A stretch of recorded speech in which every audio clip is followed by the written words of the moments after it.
Well, good morning and welcome to City Hall. We're going to get started with the invocation and the Pledge of Allegiance. Shane Hall is the pastor at First Southern Baptist Church. He's going to lead us in the invocation. Afterwards, I'll ask Councilman Greenwell if he'll lead us in the Pledge of Allegiance. But would everyone please stand at this time? Let's pray together. Father, we come to you today. We thank you for the beautiful day that you've given us.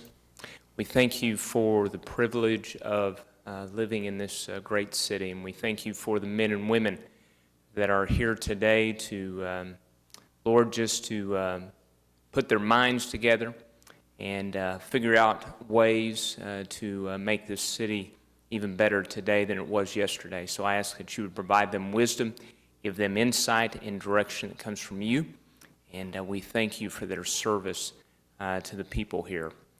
Bless this time. It's in Jesus' name we pray. Amen. Pledge allegiance to the flag of the United States of America and to the republic for which it stands, one nation, under God, indivisible, with liberty and justice for all.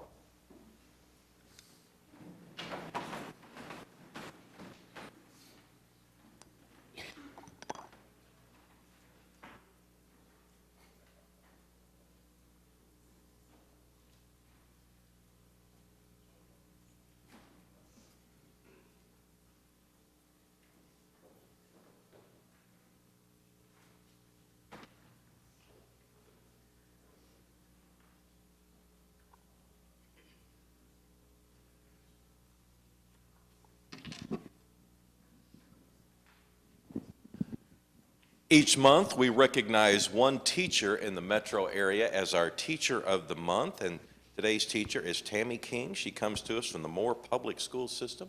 We want to thank the Rotary Club of Oklahoma for allowing us to help honor Tami. I'm going to ask her to come up. Let's show our appreciation to our Teacher of the Month.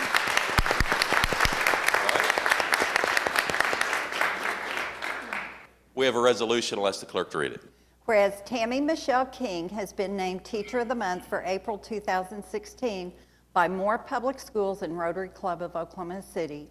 Whereas Tami grew up in Oklahoma City and graduated from U.S. Grant High School. Tami earned her Bachelor of Science degree in elementary education as well as a Master's of Education degree in both guidance and counseling and educational leadership and administration from the University of Central Oklahoma in Edmond. Whereas Tami has taught at Fisher Elementary School in the Moore Public Schools District for 15 years, spending the past 13 years teaching 5th grade. Whereas Tami is a professional development chairman for her school and is an active member of Fisher's PTA. She serves on the MPS District Math Curriculum and Calendar Committees and is part of the district STEM team. Whereas Tami has served as a presenter for various district events, including New Teacher Orientation, math workshops, and the local association Professional Development Day. Tami has been a Great Expectations Education Foundation instructor for over a decade and spends her summers teaching the GE methodology to educators from around the country. Whereas Tami is a member of the Oklahoma Education Association as well as the National Education Association, and she is currently serving on Superintendent Joy Hoffmeister's Teacher Advisory Council. Whereas Tami was honored to be chosen by her side as Fisher Teacher of the Year for 2015-16, and she is a finalist for the Moore Public Schools District Teacher of the Year. Now therefore be it resolved by the Mayor and Council of the City of Oklahoma City that they do hereby recognize and commend Tami Michelle King on her selection as the April 2016 Teacher of the Month by Moore Public Schools and Rotary Club of Oklahoma City. Now, the City Council has to vote on this to make it official, so we'll see if we can get a motion in a second. All right, cast your votes. It's unanimous. Now you can show your appreciation to Tami. Thank you so much, and thank you to the Oklahoma City City Council. As a U.S. Grant graduate, sorry guys, I consider Oklahoma City my hometown, and I am just so honored that you would recognize teachers in this manner, especially in today's atmosphere where it's so important to look at the positive things going on. So thank you so much, and thank you to Dr. Romines, my superintendent, for being here with me. Thank you, sir. Let's show our appreciation one more time. Thank you. Congratulations.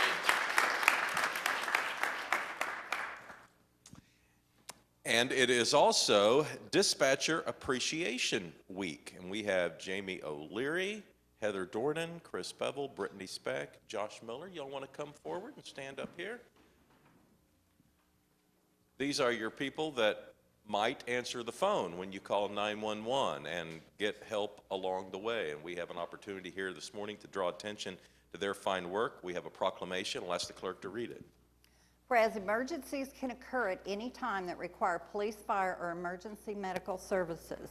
When an emergency occurs, the prompt response of police officers and firefighters are dependent upon the quality and accuracy of information obtained from citizens who telephone the Oklahoma City Emergency Communications Center. Whereas public safety dispatchers and call takers are the first and most critical contact our citizens have with emergency services. Whereas by monitoring police, by radio, public safety dispatchers are the single vital link for the officers. Critical information is provided to the officers in the field, and this helps to ensure their safety. Public safety dispatchers and call takers of the Oklahoma City Police Department have contributed substantially to the apprehension of criminals, suppression of fires, and treatment of patients. Whereas each public safety dispatcher and call taker has exhibited compassion, understanding, and professionalism during the performance of their job in the last year. Public safety dispatchers and call takers are at their best helping others through the worst situations imaginable. Whereas public safety dispatchers and call takers save lives and change lives one call at a time. Now therefore, Mick Cornett, the mayor of the city of Oklahoma City, does hereby proclaim April 10th through 15th as National Telecommunicator Week in Oklahoma City. Let's show our appreciation to our 911 staff. We're very proud to be public servants, and this group of individuals is representative of the amazing employees that we have at 911, but I would be remiss if I didn't not acknowledge some of the other people that contribute to what we do.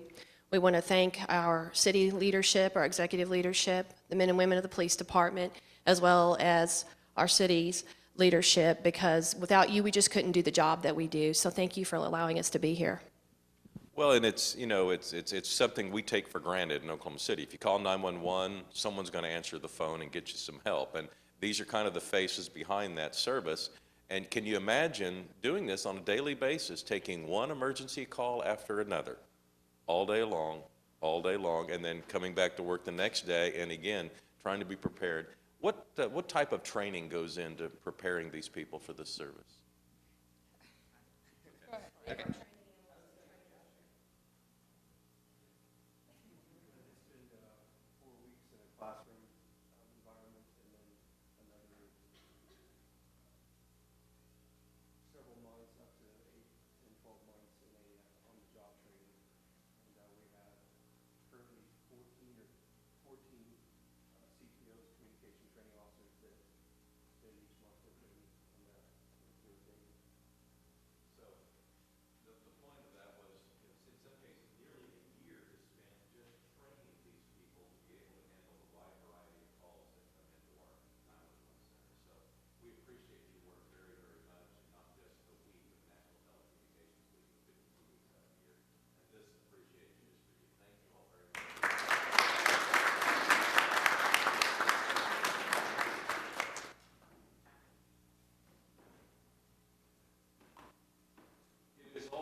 Whereas the Academy of American Poets established the month of April as National Poetry Month in 1996. Whereas National Poetry Month seeks to highlight the extraordinary legacy and ongoing achievement of American poets, introduce Americans to the pleasures and benefits of reading poetry, bring poets and poetry to the public in immediate and innovative ways, and make poetry an important part of our children's education.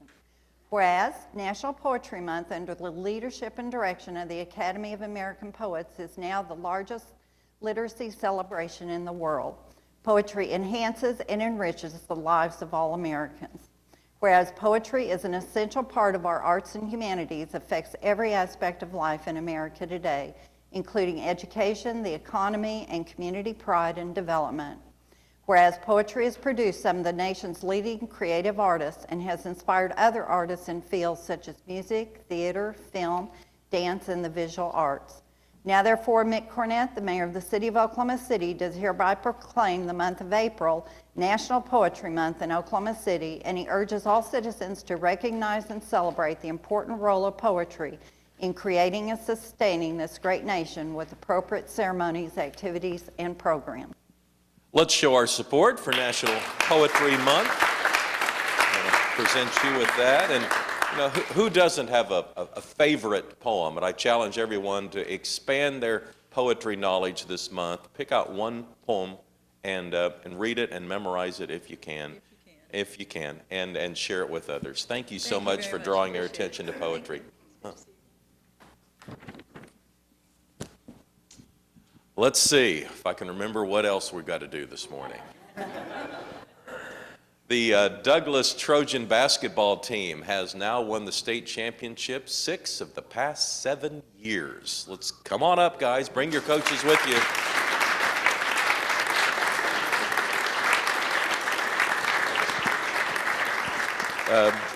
Coach Kendall Cudjoe doing it one more time with his staff. And we have a resolution. I'll ask the clerk to read it. We'll get settled up here. Whereas Douglas High School beat Fort Gibson 57-45 to claim the Class 4A state basketball championship. Whereas Coach Kendall Cudjoe guided the 2015-16 Trojans to its 6th state title in 7 years. The Trojans ended the season with a record of 27-3. Whereas Patrick McCoffman was named the Oklahomans Class 4A Tournament Most Valuable Player. Whereas McCoffin and Corian Mason were named to the Oklahomans 4A All-Tournament Team. Whereas Douglas reached the championship game by defeating Ada 61-50 and Victory Christian 60-41. Whereas the coaches and young men of the Douglas High School basketball team have represented Oklahoma City with honor through hard work, big dreams, and perseverance. Now therefore be it resolved by the mayor and council of the city of Oklahoma City that they do hereby congratulate Douglas High School on winning the Class 4A state basketball championship.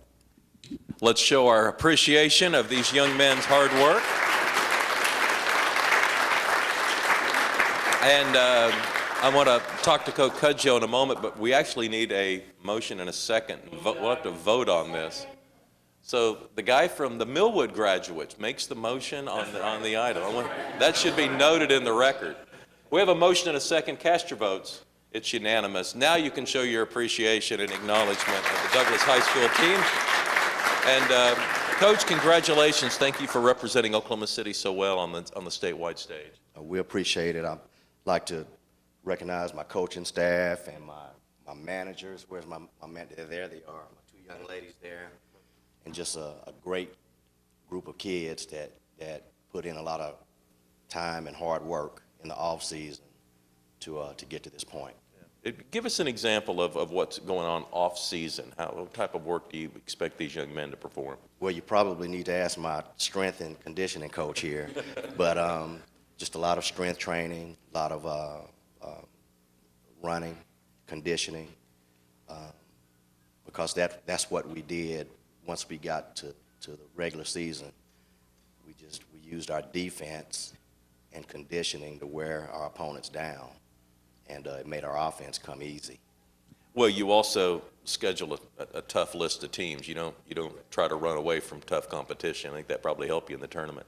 Well, congratulations. I can tell also you found some height in the halls of Douglas High School this year. Congratulations. We're really proud of you, and thanks for your work. And those of you who are coming back next year, we wish you good luck and hope you have a chance to repeat that championship. All right, let's show our thanks and appreciation. There you go, Coach.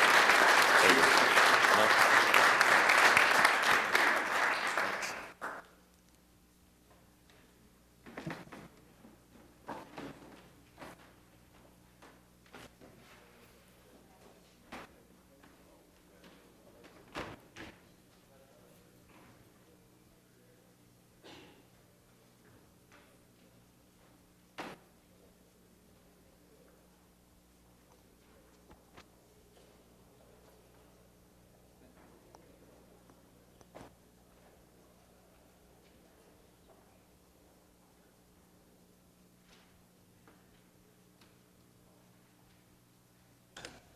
We're on item 4 of the council agenda. It's the Journal of Council Proceedings. 4A is to receive the journal for April 5th, and 4B is to approve the journal for March 29th. Are there any comments or questions on the journal?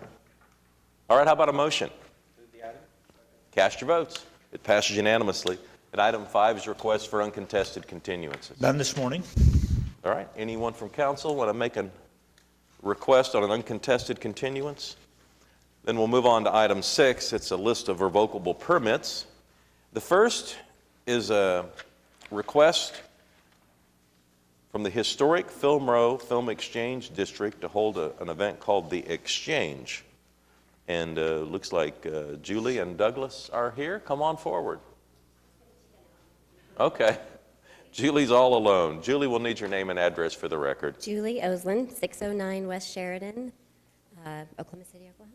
All right, tell us about The Exchange. Well, it's actually formerly Premiere on Film Row. We're rebranding this year, restarting, and we have 2 of our board of directors here today as well. And we close the street from Dewey to Chartel, and we are going to have street vendors in the street, not your regular candle makers. We actually have some unique vendors that are doing some eclectic, made in Oklahoma type things, a special kids area, music. So it's going to be different and fun, and I hope you guys all come. Reading my notes here, it says the third Friday of each month. Third Friday of every month. Starting next month Next in month May. in May. Yeah, we got started a little bit late because of the rebranding and changing things up. So typically next year I'll be here for an April permit, April through October. So this year we're going to go May through October. We wanted to make sure we had our ducks in a row. Well, lots of exciting things happening Yes, very in exciting. Film Row, and congratulations on that, and thank you for drawing attention to all the Thank positive you. things happening in the western part of downtown. Thank you. We're How about a excited. motion from Ward 6 Representative Meg Salyer? Thank you so much for the rebranding. It really is going to be exciting, I It think. really And is. You've got a bunch of new sponsors. I mean, Dunlop We do. Cotting's always done it, but 21C 21C. is going to be involved in the event, so it's going to be very exciting. It's going to be great. Thanks. You guys will all be there, right? Yeah, I Okay, imagine good. so. How about a second? Cast your votes. Passes unanimously. Thank you very Thanks. Good much. luck, Julie. All right, our second is item 6B, and this is a request with Oklahoma Family Center for Autism to hold the Autism Oklahoma Peace Walk and 5K. And Crystal, are you here? Crystal Frost? Crystal, we'll need your name and address just for the record. Thank you. Crystal Frost, 13919 North May Avenue. So, All right, and tell us about the Peace Walk. okay, the Peace Walk is a autism celebration. April is Autism Awareness Month, so we always finish Autism Awareness Month on the first Saturday in May at the Bricktown Ballpark. This is our 9th year to do it. We have about 8,000 people and about 800 runners that come out. It's an amazing day for everybody to kind of finish Autism Awareness Month. We have bounce houses and face painting and Disney characters, and we have a resource fair for all of the parents and everything. And so it's kind of our day just to celebrate and not worry about having to have a meltdown or anything like that. And so we block off the streets for a 1-mile walk, and then we have a 5K run as well. The walk is free, and the 5K is $35. And it's always the first Saturday in May, which this year is May 7th.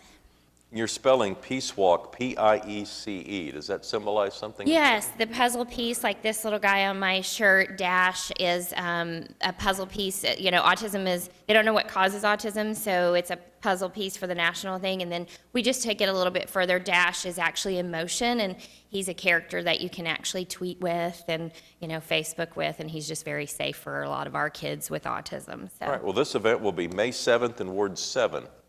John? All right, cast your votes. Passes unanimously. Thank you. Thanks, Crystal.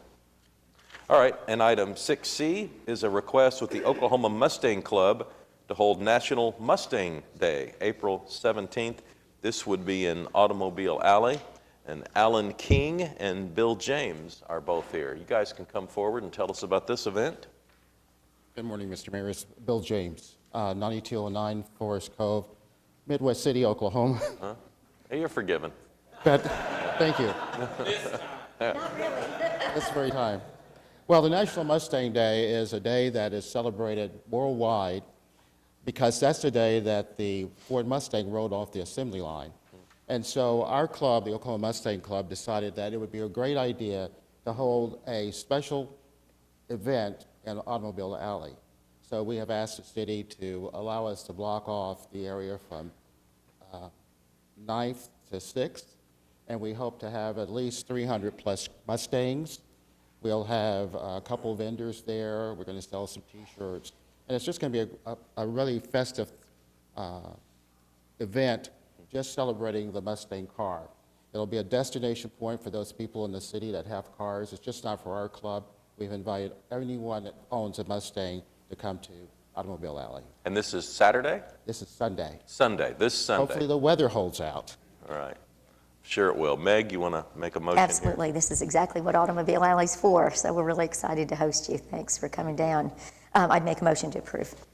Cast your votes. Passed unanimously. Thank you. Good luck. Thanks. Thank you, Council. And item D is a request, let's see, for the Oklahoma City Memorial Marathon. Jordan Ward? Jordan, come on up. Jordan Wood, I'm sorry. And we'll need your name and address, though, for the record, Yes. Jordan. Personal address? Business address Okay, probably be 620 North Harvey. fine. Okay. Tell us about the memorial run this year. Okay, well, my name is Jordan Wood, and I'm the marathon coordinator for the Oklahoma City Memorial Marathon. We're really excited for our 16th annual race this year. Some things that you guys will see differently this year is we're really making it our first priority to get all communities involved in the race.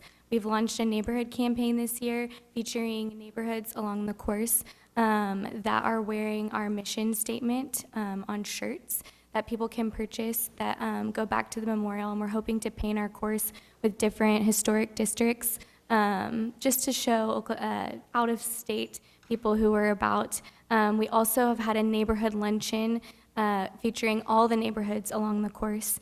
Meg Salyer attended and spoke, and we were very grateful for you being there. We also had a church luncheon this year featuring churches along the course, trying to plan accordingly and work with them and get them involved. We have a new church that's on board this year that's actually going to be course marshaling our race. So we're really trying to reach all avenues and get everyone, fit them in where they can be a part of this event this year. We've also sent out a significant amount of postcards this year promoting this campaign and trying to get new communities involved in the race. And so we're very excited, and thank you for having me. How many racers do you expect this year, or entrants in the entire field? How many people do you think will be in the race this year? We have reached past the 21,000 mark this year, and we've increased our kids race to 3,500, and that's almost sold out. So we're really trying to grow that next generation of runners and continue to teach the story to them. Okay, and what time will it start? 6:30 a.m. Our All right. wheelchair start is 6:25 a.m. All right, and it's not this Sunday, but the following Sunday. Yes, All right. April 24th. Thanks and good luck. Thank you. All right. Still not too late for the council to go sign up to run the Memorial Marathon. We A would little love too late to for have us to you all start there. practicing, I think. Yeah, it might be too late to start training, but not too late to sign up. All right, well, they have shorter races, though. You could probably Yes, get through it 5K, without yes. training. Of course, the 5K. How about a motion? So moved. Cast your votes. Passes unanimously. Thanks and good luck. Thank you, Jordan. Yeah, and good luck getting a hotel room that weekend. I mean, it has become one of the top tourism events that we have. 21,000 people and a significant number of them coming in from out of town. Mayor, I really do want to compliment the memorial for how much work they've done with the neighborhoods. You don't always notice that it's so impactful, but a year ago when we had the weather incident and the race didn't start until 2 hours after its original start, so many people were impacted. Churches, people were in church and couldn't get out, people couldn't get to church, neighbors couldn't get to breakfast, and it really kind of elevated the conversation about how important it was to engage everybody. So staff has come up with some great ideas, from the T-shirts to, it really has been wonderful. They're engaging. Well, it's great when the neighborhoods embrace the race because, then they can actually come out and cheer the runners on as they go by. And some people even hold events and parties, in celebration of it. I think they took Boston as part of a model where every single neighborhood, comes out in full force and cheers the runners on, as you said, gives support to everybody. And so they're really kind of adopting a new approach, and it's been great. It is. I look forward to it every year. So it's a week from Sunday, the Oklahoma City Memorial Marathon. All right, we'll recess the council meeting, convene as the Oklahoma City Municipal Facilities Authority. Looks like there are 3 items on the MFA. Was there a motion? All right, cast your votes. It passes unanimously. We'll adjourn the OCMFA, convene as the Oklahoma City Public Property Authority. Just 2 items today. Okay, we have a motion and a second on the PPA. Cast your votes. It passes unanimously. We'll adjourn the OCPPA, convene as the Oklahoma City Environmental Assistance Trust. 2 items. All right, cast your votes on the EAT. It passes unanimously. We'll adjourn the OCEAT and reconvene the council meeting with the consent docket. All right, we have a motion and a second. Are there any individual considerations? Mayor, we do have presentations scheduled for items Y1 and 2. All right. And Mayor, I was just going to mention 7K. Okay, all right. Larry? W? All right, why don't we go ahead with those presentations on Y1 and 2.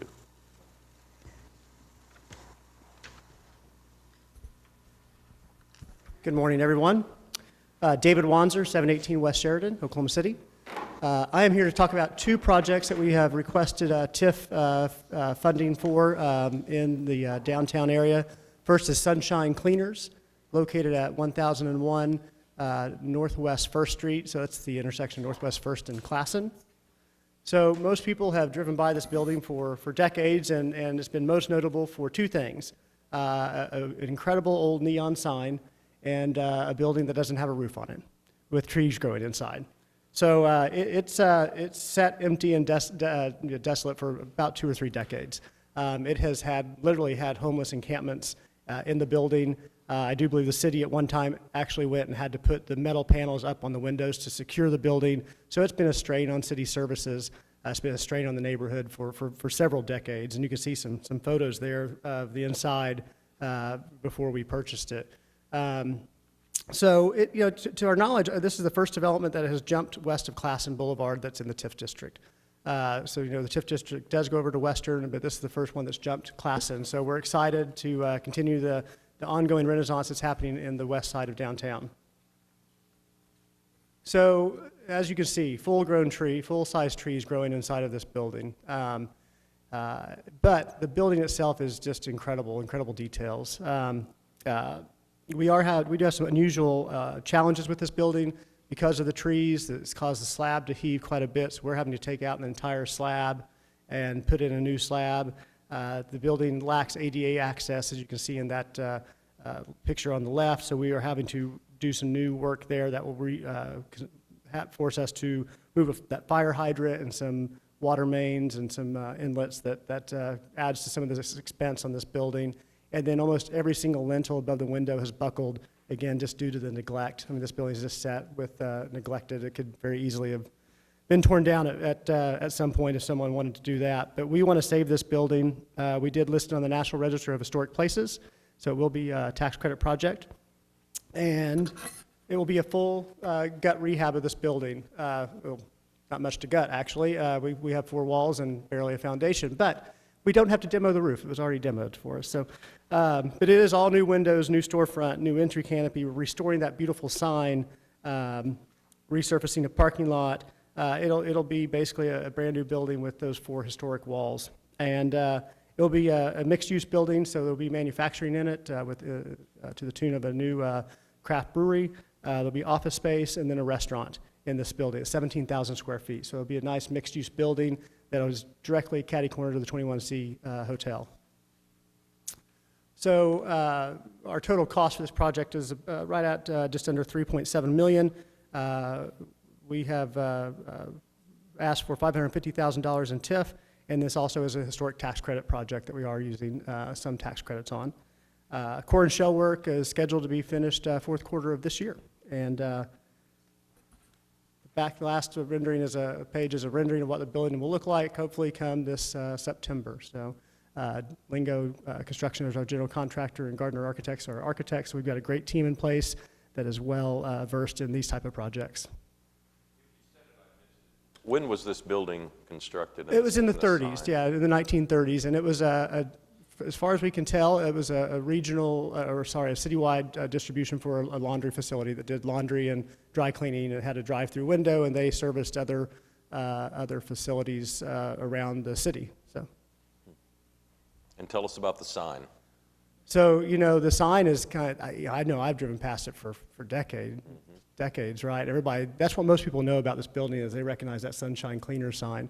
So it is a really great neon sign, that really great logo of the sun at the top of it. So we'll be doing a restoration on this.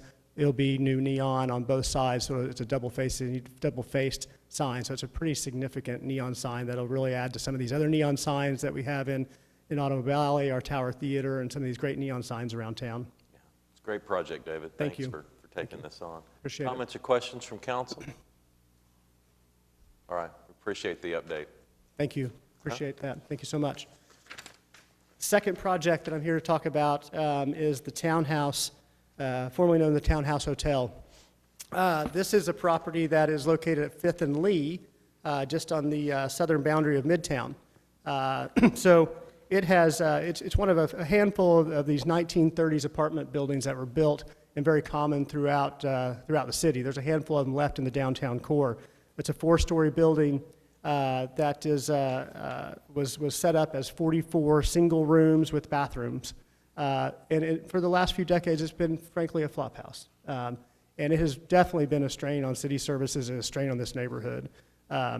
We owned it and operated. We had it for about a year as we got our plans together and kept it running as it was. But police were called here weekly and usually multiple times a week.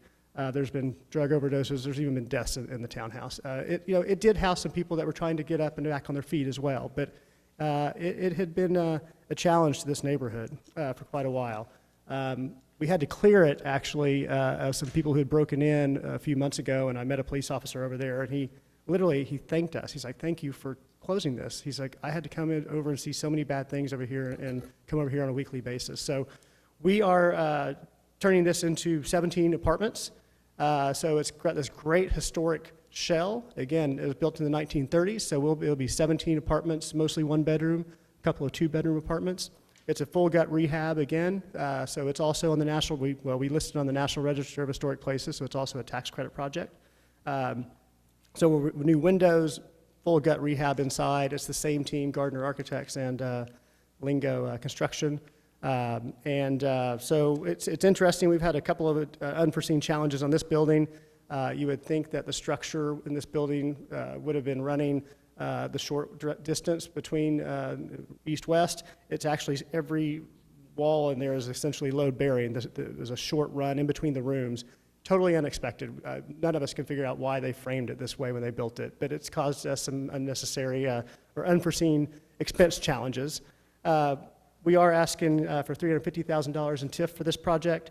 It's a $3.4 million rehab. We are using tax credits, and we're actually using the MURA revolving fund for this as well, which has been a huge help to this project, making it financially feasible. So we appreciate that assistance as well as the TIF on this project. The last page is the rendering. So we're slated to start work this summer and be completed in first quarter of 2017. And again, we'll be bringing 17 market rate apartments to the urban core. Comments or questions for David? Are you using historic tax credits in either or both the buildings? We are, yes, on both of these, Councilman, yeah. Would you be able to build either one of them without the historic tax credits? No, we would not have tackled either of these projects without the ability to tap into historic tax credits. Well, hopefully the state legislature will listen to this presentation today and not do away with something as vital to historic development as historic tax credits are. I mean, this is a perfect example of two buildings that would just continue to fall into further ruin until they were demolished.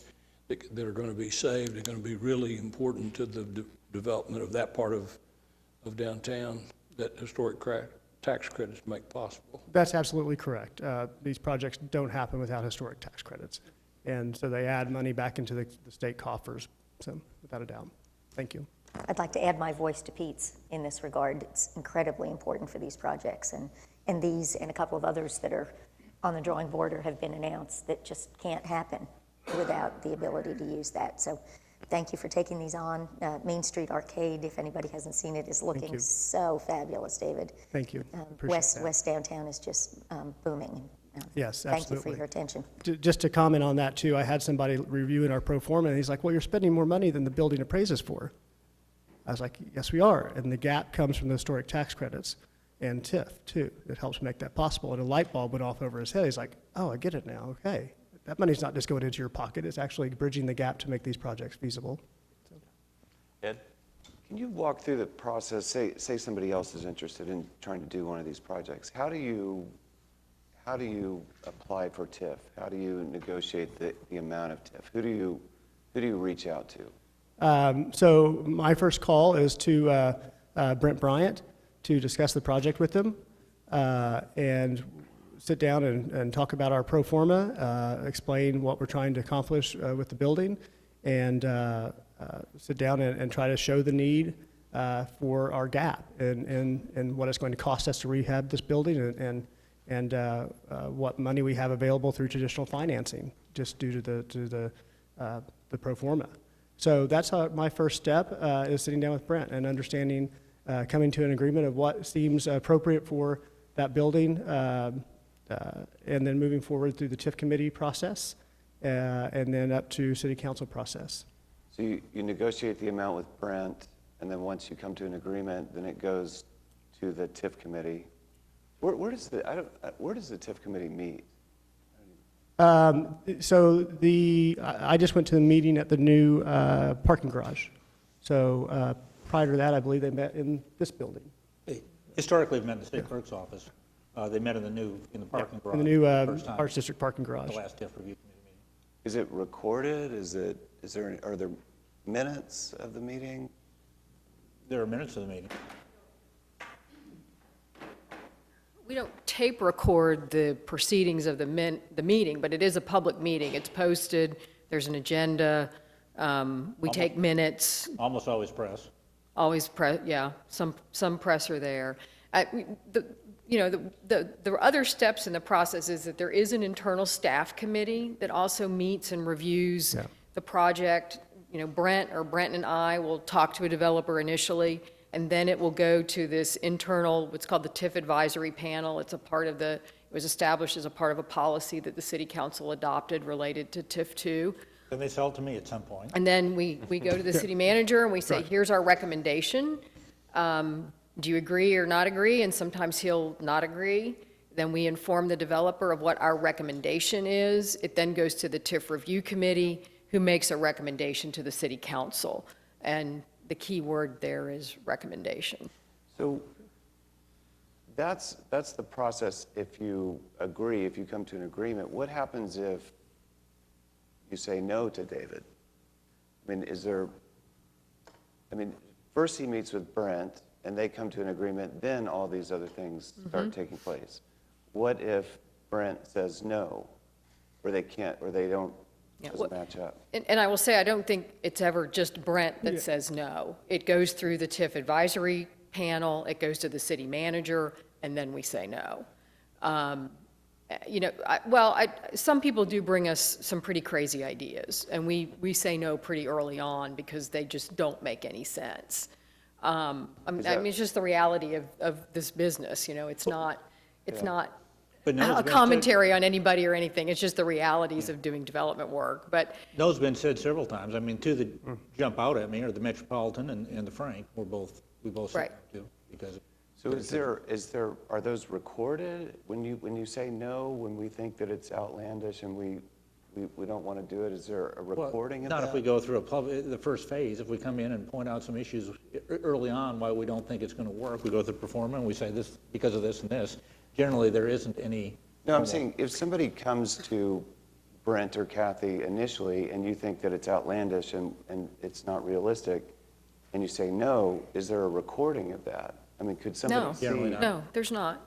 Okay. No, I might have received a phone call. I probably did receive a phone call last week from somebody wanting TIF for a limited service hotel in the downtown TIF district. I said, no, we don't do that. And they said, okay, I just wanted to find out. That's not recorded anywhere, but that in a way is a TIF request, but we don't we typically not provided TIF for limited service hotels. So those kinds of things happen. Just as a why couldn't we consider it for a limited access hotel or limited Because service? they don't need it. They don't need TIF? No. The banks are financing them right and left. There's 10 of them that have been done without TIF, so why would we? Yeah, why would get we into that start market? now? But I think on the Metropolitan is another example. The developer came to us. He told us what his intentions were, that he was going to flip the building, and we have a no flipping policy in our, kind of the policy that's been set by the TIF Review Committee and the council. And he said, oh, well, if that's the way it's going to be, then I won't even ask for it. And so things like that happen too. Would we ever not do a hotel because it would compete with a convention center hotel? No, we don't do it because they don't need the money. They Okay. can get financing. Okay. So here, the numbers are 15% and 10%, I think. How do you arrive, or, I mean, how did you negotiate that out? A couple of these projects, and Brent, I don't know if you want to comment as well, these two projects in particular received a little more TIF than, say, the Main Street Arcade project, and frankly, it was because these projects just had a larger gap. We had challenges with these projects, again, just because of the neglect both these buildings had undergone, and the structural modifications we needed to make. There was just a gap in here that we desperately needed some additional funding to help bridge that gap and make this project happen. So Brent, usually we're at 6, 7, 8%. So here we're at 10 to 15. So how do you decide? Is there a formula? Is there something written down that we can? Typically, on these projects, it was just, what's $3.7 million project? You can only get financing for a certain amount. Tax credits only bring in a certain amount. He looks to TIF to help fill the gap. And typically, on these two projects, typically then we look at what's the increased in taxes that they'll generate over the remaining years of the TIF, how much will it cover? And in this case, they needed more than that to make these happen.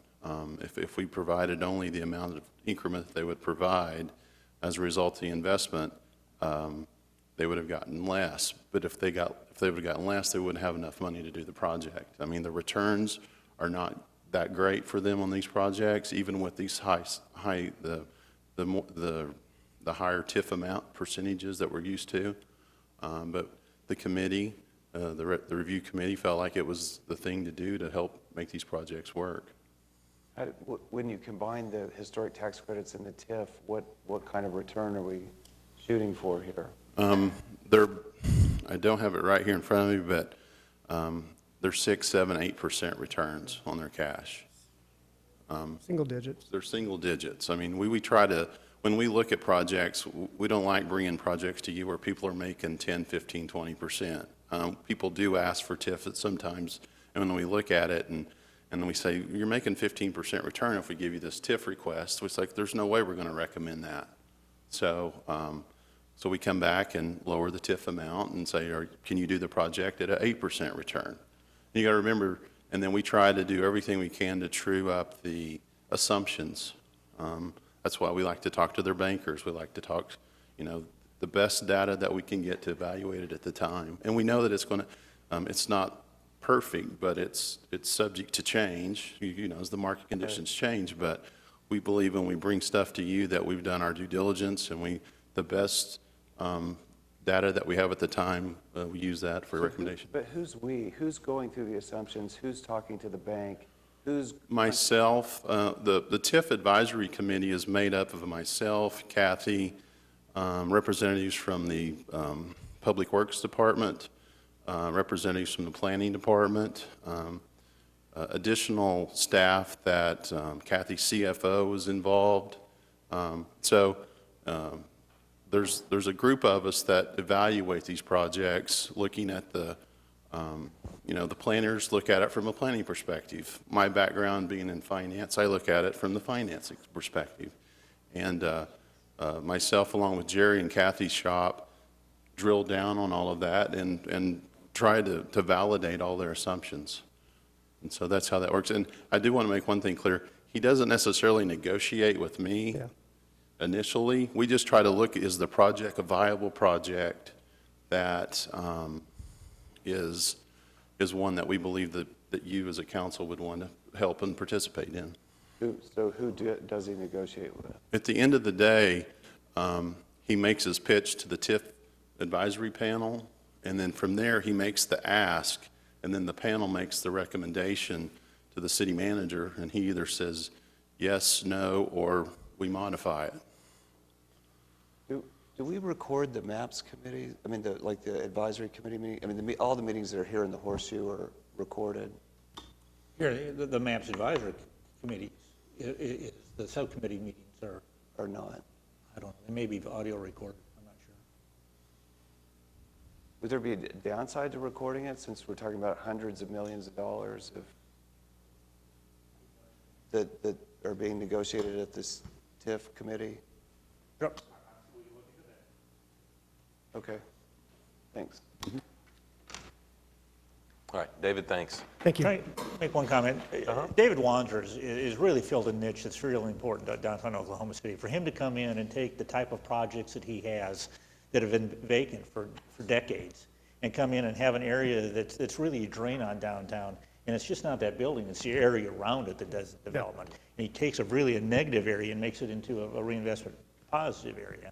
And it's not like there's a long list of people that are coming in and doing what David's doing. And what David's doing, I think, is really important to the revitalization of Oklahoma City. We got obviously some areas that David isn't around in. They're doing pretty well, but there's some specific areas, and some of the projects we talked about. These two projects and the Main Street Arcade are just a couple that I mean, those have been vacant for decades and decades, and it's a risky prospect to come in, and people are not lining up to come in and take over these projects. It's a real niche market, and I really appreciate it.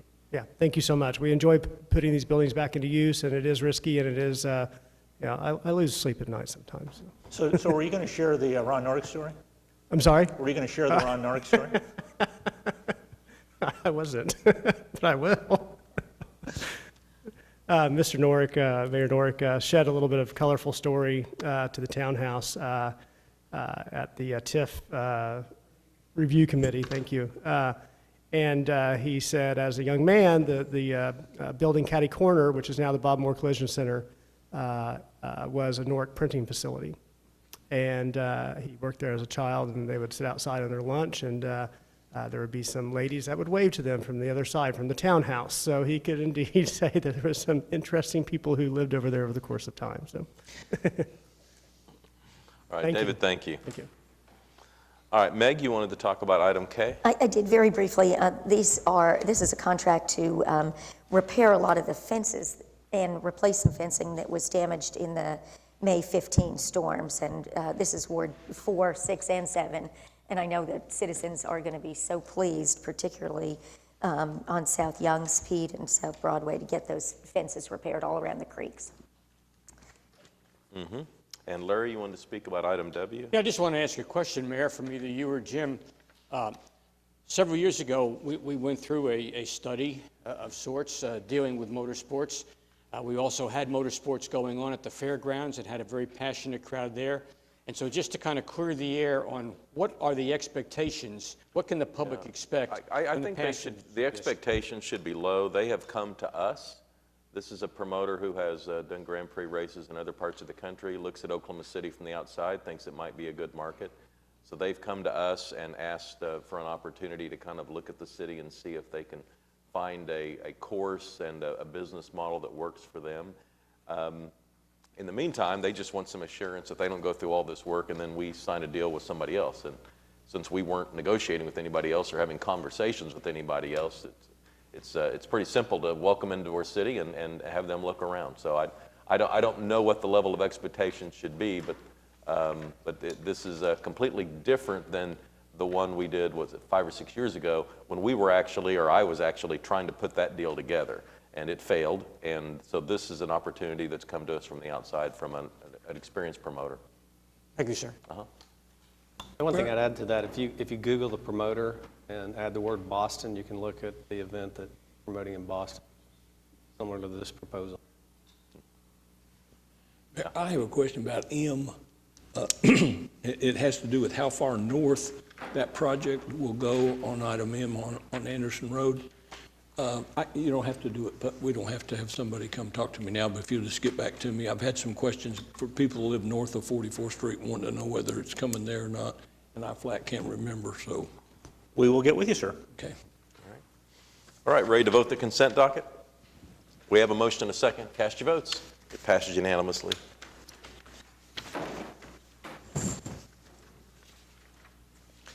We're on to the concurrence docket. All right, any individual considerations warranted here? All right, cast your votes. It passes unanimously.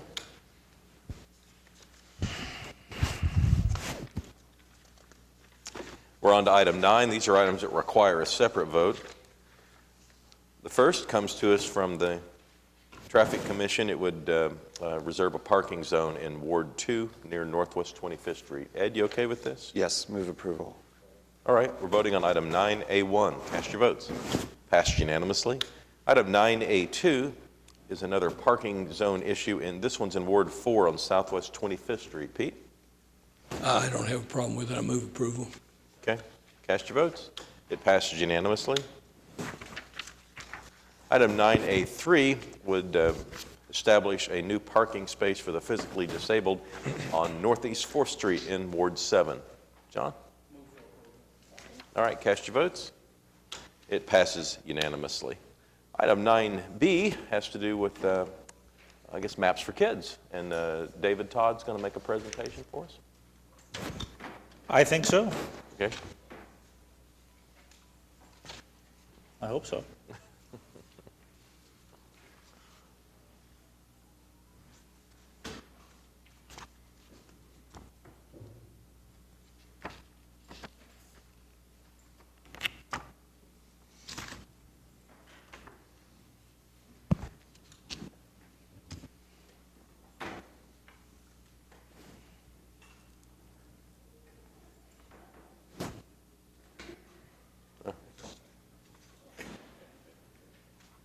Morning, David. Sorry about that. Today we've got a PIP revision, and remember that the PIP with the Maps for Kids is a living document. It not only keeps track of what we are going to do, but it keeps track of what we have done. So it establishes a scope, budget, and priority of the projects. You can see the different projects that we've had in there, technology, transportation, and the suburban schools. It was originally approved in October 2002, and it's been amended 13 times because of those reasons I just described. Today's recommendations is to adjust and close the administration building project, add additional funds to the FD Moon project, add roadway and parking at Capitol Hill High School, and close and adjust 53 previous approved projects.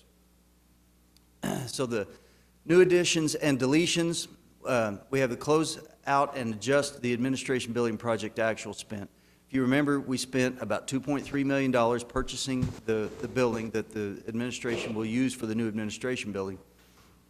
But now as they move into the remodel phase, they have significantly more money in the project than we do, and they've asked that we give administrative duties to them for the remodel, and we take that 1.5 that we had left and apply it to other projects. And that other project, I'll skip down to the third one, is the roadway and parking lot project at Capitol Hill High School. So the roadway, I'll come back to FD Moon, I haven't skipped it, but the roadway and parking lot project is the street that is a private street that goes around Capitol Hill. It lines up with Chartel on the west, and then it comes around south behind the gymnasium that's there, and it feeds all the parking. It's in bad shape, and as I said, it is a private roadway, so we will take that on as a new project. And then the additional funds for FD Moon, that was some money as we clean up projects and we take the excess or the leftover funds here and there out of the projects, and that trickles down and we get a new amount that's left over. We've got $1 million that we want to add to FD Moon, so it pushes the new budget up to $2,828,000. Now, for Moon, David, not to interrupt you, but for Moon, is it just fixing the first floor or the first and second floor? That's going to be an interesting question because we have talked about that within the office.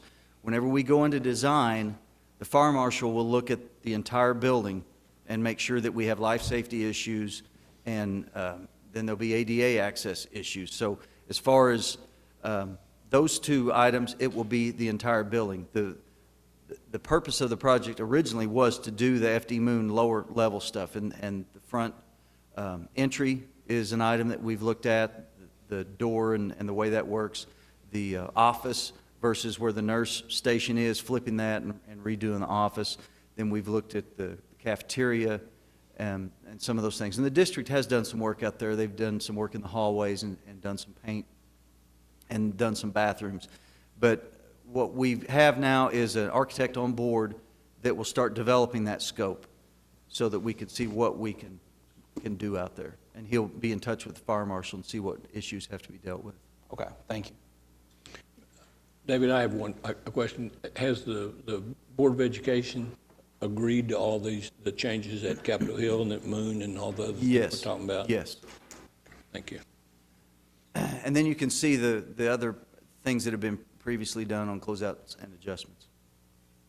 This is the individual sheet that we have for each school. This is the one for Capitol Hill High School, and this specifically lines out what we have in store. I just described the roadway construction, and then there's some more parking lot construction that needs to be done up there. They've got the parking lot that's south of the school, furthest west, has deteriorated considerably.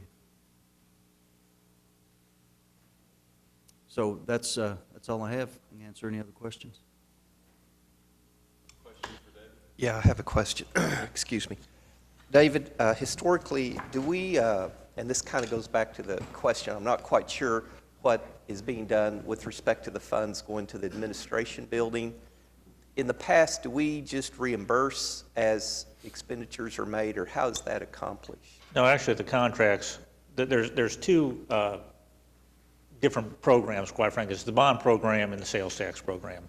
The sales tax program is our actual contracts in the Oklahoma City Public School Trust, MAPS Trust, is the actual contractor, the contracting entity on those. The other projects, the bond projects, those are school bonds, and they have to be contracts with the school district.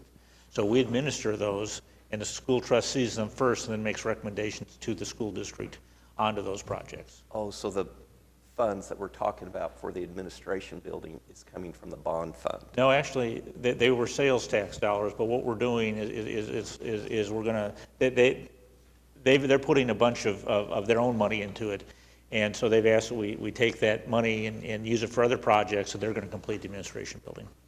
Yeah, okay. Well, so we get a report from them as far as once they're complete, we'll see where the funds were used? Or do we do that? We won't have any sales tax funds in it anymore. It'll be all their money. It'll be their project. Okay, I'm confused. Can we start at the beginning? What are you asking for? Well, this is a whole program implementation. This is a PIP, Project Implementation Plan modification. One of the things we're doing is we began with some sales tax dollars that was going to the admin building. They're asking that those dollars be reallocated, and then that project be freed up, and they will complete that project with school district funds. Yeah, essentially considering the Maps for Kids part of the administration building complete, because we purchased it. Okay. We're done. I see. Well, one other question, kind of in general. When will we have completed all of the Maps for Kids projects? When do you see this program? We have Emerson is ongoing, and it'll be done towards the middle of the year. But we picked up a couple of other projects. One of them is Moon, because we had excess funds, and the other one is Chavez for the gym and the classrooms, and it's going to be another year or so before those wrap up. And then the John Rex Elementary School playground is ongoing, and that's the only projects we have going with Maps for Kids. Now, there are some bond projects continuing, and we're doing gyms and additional classrooms for their last bond issue project, their 07 bond issue project, and we continue to administer those, which is with their bond money. Correct, but that's not city money. That's correct. That's school. Yeah, no, we're down to the very end of Maps for Kids monies that are left. So about a year from now, we will have completed all those Year projects. to year and a half, I'd say. Yeah.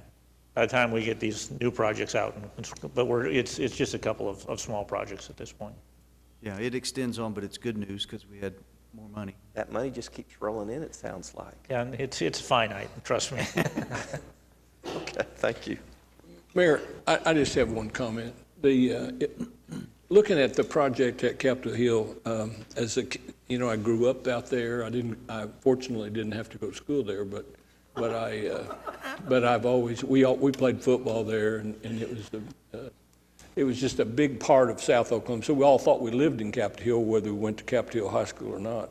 But watching what happened over the last, say, 10 years to that facility, the partnership between the Capitol Hills Alumni Association doing all the work on the boulevard, Maps for Kids, the board, the city's work, Fields and Futures work there. It is going to turn out to be a really nice complex. It's there's a new one, like the one at Douglas is a little newer, but it's Capitol Hill, by doing it on a school that was already there, you have that presence of that building, which you're not going to get with a brand new building. It's just never going to be there. And it's just amazing. You go back behind the school and see and look at the stadium, what happened to the stadium, look at the soccer facilities. I mean, it is beyond anything I ever imagined that could have happened in my lifetime, because it's always been the center of South Oklahoma City, regardless of some people were unfortunate, even more unfortunate than I was. They went to Grant, a couple of guys did here. So, but Capitol Hill has just always been that focal center point of South Oklahoma City, and to see it come back and be revived the way it is really heartwarming for me. It's just, with the new wellness center going in on the south boundary of it, it's really going to be something to be proud of in another couple of years. It already is, frankly, but it's amazing. It's really David, nice. Thank you. Thanks. Larry? Just a point to clarify, Mayor, Jim, if you would. We're talking about this, quote, extra money, unquote, and yet the school board is wrestling and the administration is wrestling with cash shortages right now for academics and operations. This money from Maps for Kids and the bond money all has to be spent on infrastructure. Is that true? Has to be capital expenditure. That's correct. And so it cannot be allocated for these other uses, even though somebody might like to. We're just prohibited from doing that. That's correct. Thank you, sir. All right, any other comments or questions on the approving the Maps for Kids amended program implementation plan? All right, is there a motion? Cast your votes. It passes unanimously. Item 9C comes to us from the Emergency Operations Manager. Jim, you want to talk about this? I know Frank's here. This is, we have any questions. This is really the annual update of the Emergency Operations Plan. It's not substantial, pretty routine. Frank's going to fill in some gaps. Good morning. Yes, this is our annual update, and a lot of it was just routine housekeeping.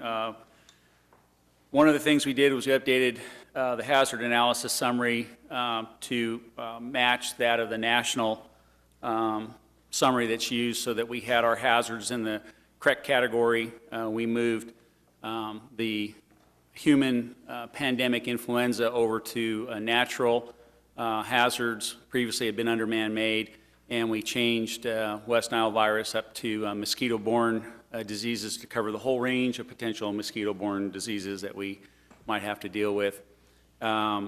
We updated the communications section with some wording changes recommended by 911 Communications.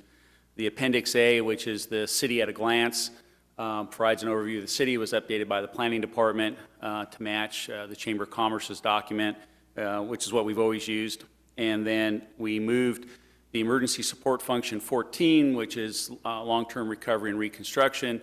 It is now redesignated as the pre-disaster recovery plan, and is now an annex to the basic plan, and ESF 14 is now blank, and that is consistent with what the federal government has done with the national response frameworks. Frank, is the state doing anything on mosquito repellent? Not that we're aware of.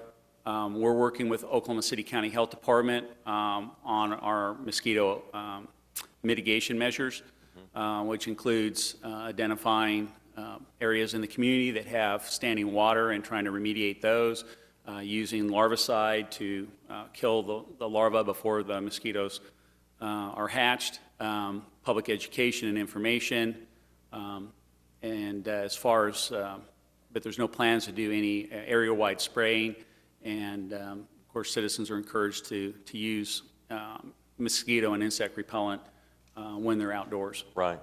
You know, it just seems like we ought to be prepared if we start to get cases that show up, that we need to be prepared for this. I don't know that we have to do anything now, but and it seems to me like the state ought to be considering it. Well, whether or not they act to do something is their call, but they ought to be considering it as we kind of look at these national maps and see where the cases are going to start to show up. We've already had, internally within the city, we've already had one meeting about a month ago and met with City County Health Department, along with appropriate city departments, to talk about this year's strategy for mosquito mitigation and abatement, and talk about the emerging hazard that may be posed by the Zika virus. So we've already had a discussion about how we were going to approach things this year. Okay. Just a quick question. Frank, if somebody has a concern as to a particular area within the city that they think may be holding water that could possibly create some situations for mosquitoes, what's the phone number, or who should they contact? Just call the Action Center and report it to the Action Center, and they'll refer it to the appropriate city department. Okay. It's kind of a joint effort. Of course, Development Services Code Enforcement plays a part to it. The Utilities Department, Solid Waste Management has a piece of it as well, and also Public Works Stormwater Quality is working on it. And Stormwater Quality is kind of serving as our lead within the city, and they're involved with the trapping of the mosquitoes and identifying what areas they're finding mosquitoes and those that are infected with one of the viruses. Yeah. Do we put any larvicide in our water? I think stormwater, our stormwater quality folks do work with folks on larvicides and standing water.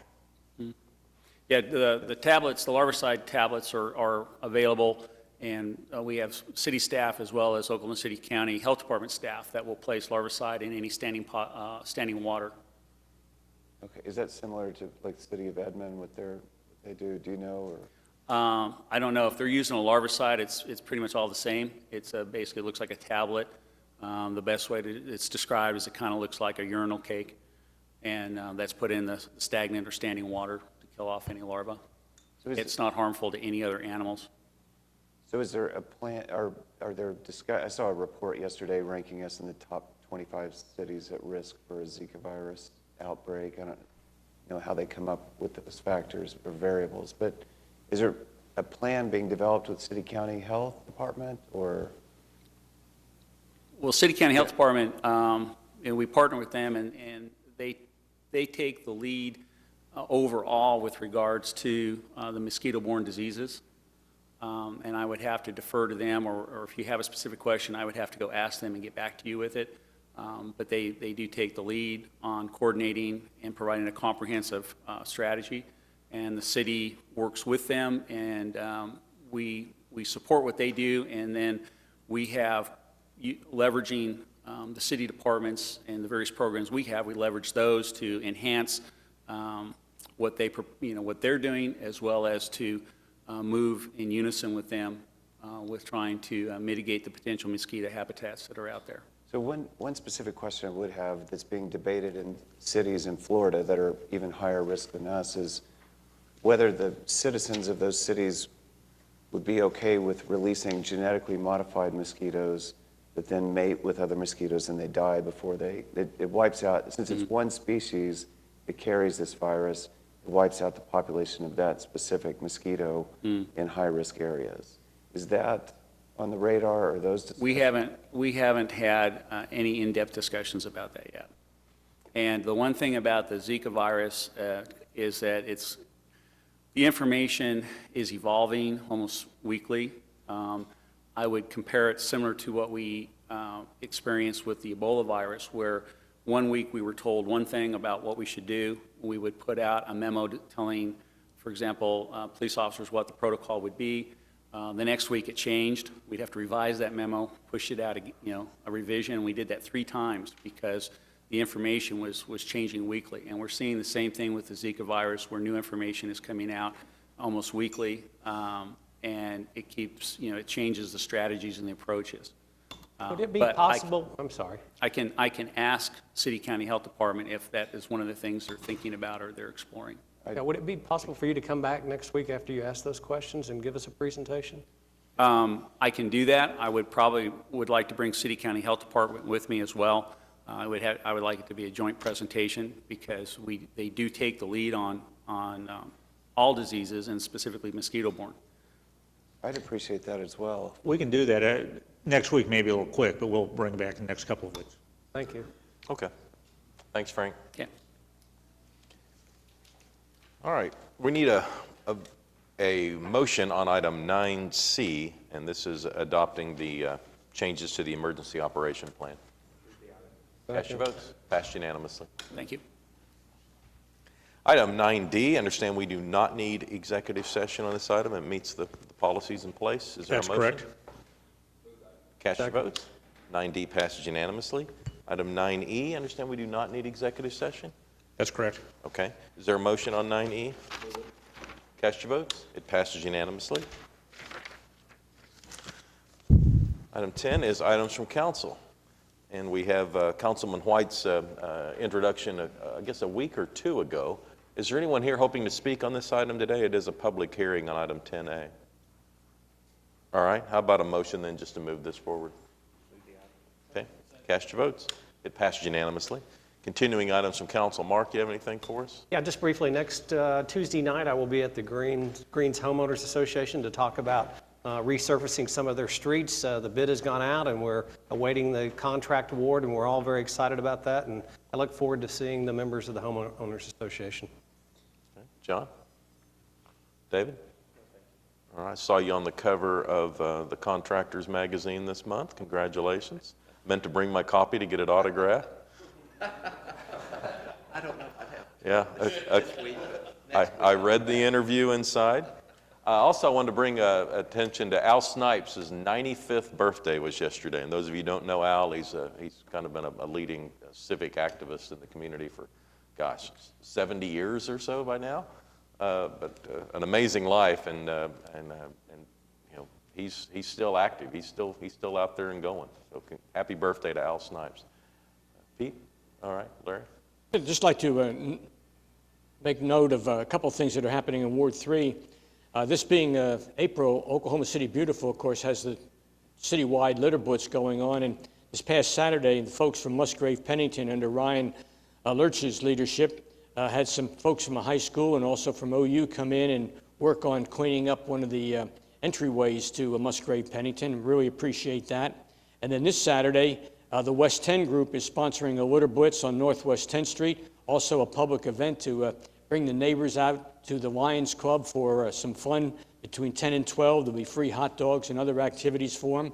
And that's a very active group, really trying to turn around the West 10 area. And then the Windsor Area Business Group has a director's meeting tonight. They've got some exciting plans also on the burner. So things are happening, and the neighborhoods are getting activated. Thank you, Your Honor. Ed? All right.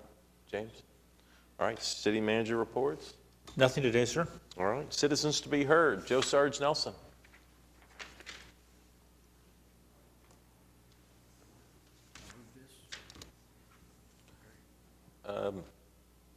Yeah, I don't think you have to use that one. I think the regular mic there should work. Okay, you can hear me. I'm Joe Sarge Nelson, and the reason I'm here today, I'm sure most of you already know. I filed a document this morning in reference to the item I've been talking about for quite a while with City Hall, and that's one of the reasons the councilman is sitting behind me, make sure I don't trip over my own feet. And I visited with several lawyers in connection with what I did. And like I've said a long time ago, that and I'm a firm believer of this, that when somebody plays around the till, sooner or later, they're going to trip over their feet. And one did. And I looked at this thing, and I looked at it long and hard before I did file my action. And it is downstairs, and the addendum is with it. And I just want some action taken on it.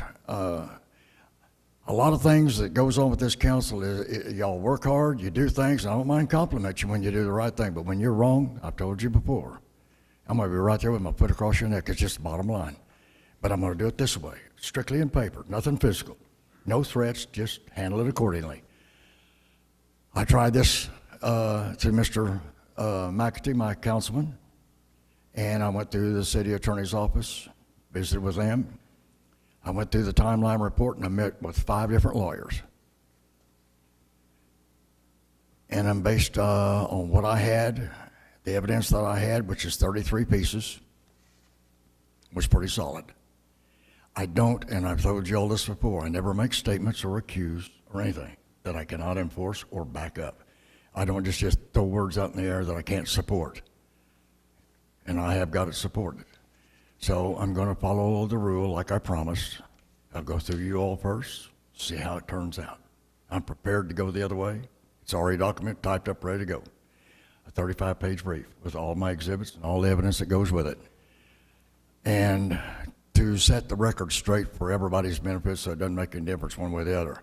Regardless how you sell something or buy something, and it's on record, you are still the main principal character in the whole thing as conflict of interest if you represent a certain entity. In this case, that's the case. They don't care. You go through a whole bunch of people, but still the same thing. But I was going to talk about all this other stuff, but I think just getting to the point, getting it over with is fine. I mean nothing personal. I like the person in person, but business is business, and the taxpayer's business is my business. Thank you all. And that's going to do it for today. We're adjourned.